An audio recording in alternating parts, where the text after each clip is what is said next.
We just bought another property. Where did we buy and why? How did we find it? What's the numbers? What we did plus the problems we encountered? What's all coming up in this video.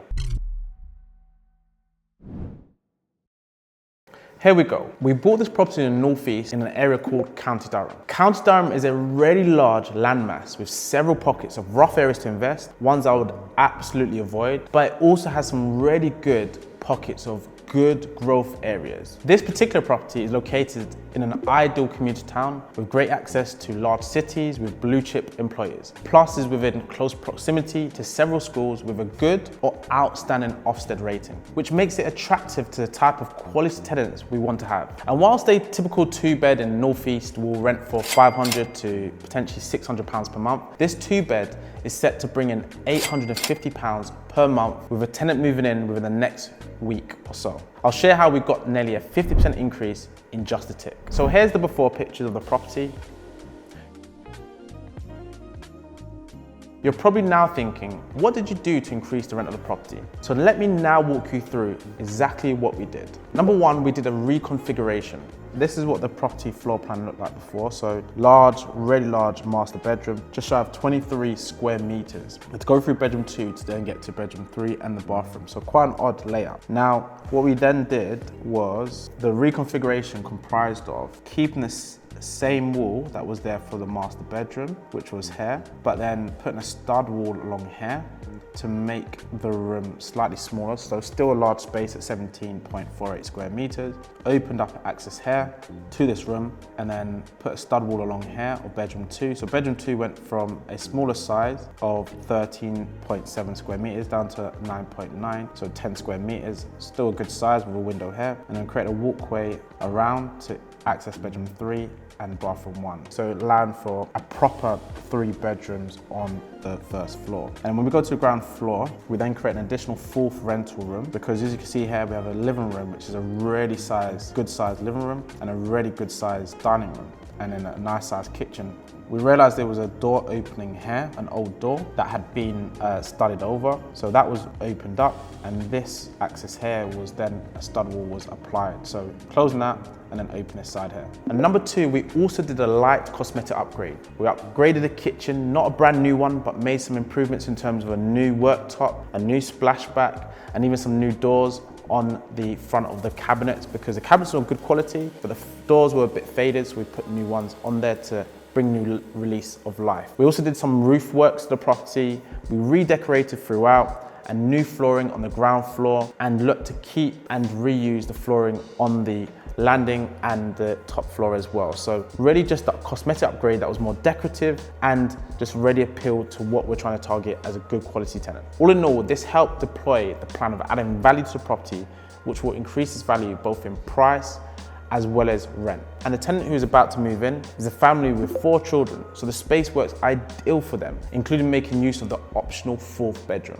And within about 6 to 12 months, the plan is to refinance and put a large amount of the initial capital to then reinvest and go again. So right now, I think there's 3 questions going through your mind, and I'm going to try and demystify them here. So number 1, I think you're probably asking, what was the price we paid for it? Number 2, I think you're probably asking, how was the property found? And number 3, what are the numbers? Let me go through it right now. So the first thing to share is, what did we pay for the property? This is the most common question I get. Well, my clients and I buy several properties every month, and in this particular case, it was acquired by one of our clients after they were referred by another family member. And we paid a fair price of £87,500. It was a win-win for all parties, both the buyer and the seller. And for this property, it was purchased with a mortgage. Our client's a retired teacher and had savings from a recent payout, and this was their first investment property in the UK. And by the way, if you'd like to see how my team and I can help you build a wealth building portfolio that funds you, your children, and future generations with exclusive access to opportunities like this, then click the link in the description and book a strategy call today.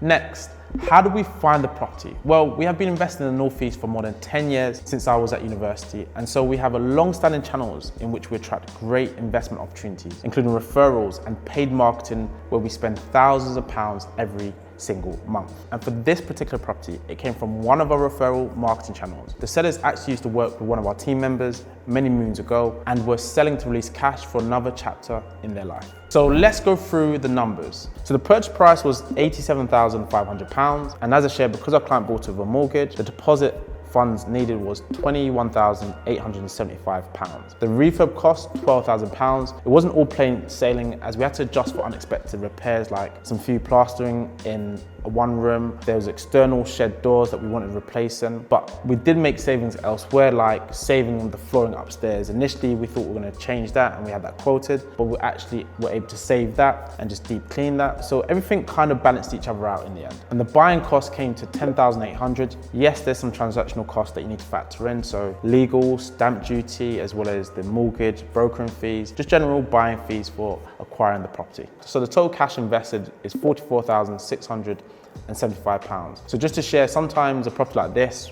whilst it's being reworked, can stand empty for a couple of months. So you obviously have to factor in the mortgage cost for that, as well as insurance. As shared earlier, the plan is to refinance in about 6 to 12 months. Now, given the value added, currently we think it's worth about £125,000 or more, although there are comparables going up to £130,000 to £135,000. And upon refinance, our client would be able to take out a large chunk of the capital invested. At £125,000, we would expect to release around £28,000 out of the £45,000 invested. And in terms of net cash flow and return on capital employed, here's the breakdown based upon it being refinanced at the £125,000 mark. A rent of £850 per month. The mortgage management insurance is going to come to around £540 per month, with a net cash flow of £310 per month, which over the annual basis is going to be £3,720 per year. So the return on capital employed once refinanced is going to be 21.5%. And as shared before, that return is based upon the capital remaining